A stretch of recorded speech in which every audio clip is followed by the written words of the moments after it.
ரீசெண்டா நான் சாப்பிட்ட சூப்பரான வெஜ் கொத்துனா நான் இந்த இடம் தான் சொல்லுவேன். இந்த இடம் எங்க இருக்குன்னு தெரிஞ்சுக்கிறதுக்கு முன்னாடி நம்ம பேஜை ஃபாலோ பண்ணிட்டு வீடியோவை ஃபுல்லா பாருங்க. சோ இன்னைக்கு நம்ம எங்க வந்திருக்கோம்னா சுட சுட இட்லி சூடான கொத்து பரோட்டா சாப்பிடுறதுக்காக வந்திருக்கோம். இந்த கடைக்கு போயிட்டு நீங்க ஒரு இட்லி வாங்கினாலும் சரி 100 இட்லி வாங்கினாலும் சரி உங்களுக்கு 4 சட்னி தொட்டுக்க கொடுப்பாங்க.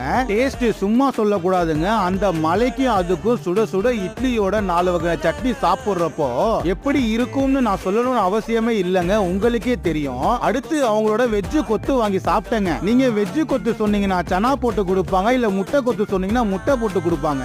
ஓவராலா இந்த கடையில டேஸ்ட் சூப்பரா இருந்துச்சு. இப்போ இந்த கடையோட லொகேஷன் சொல்றேன், நோட் பண்ணிக்கோங்க. திருச்சி மன்னார்புரத்துல இருந்து KK நகர் போற வழியில ஜெகன் மாதா சர்ச் வாசல்ல போட்டிருக்கவங்க தான் இந்த ஜெகன் மாதா டிஃபன் சென்டர். டெய்லி சாயந்தரம் 6 மணில இருந்து 11 மணி வரைக்கும் இருக்கும். நீங்க இந்த பக்கம் போனீங்கன்னா ட்ரை பண்ணிட்டு எப்படி இருந்துச்சுன்னு கமெண்ட்ல சொல்லுங்க.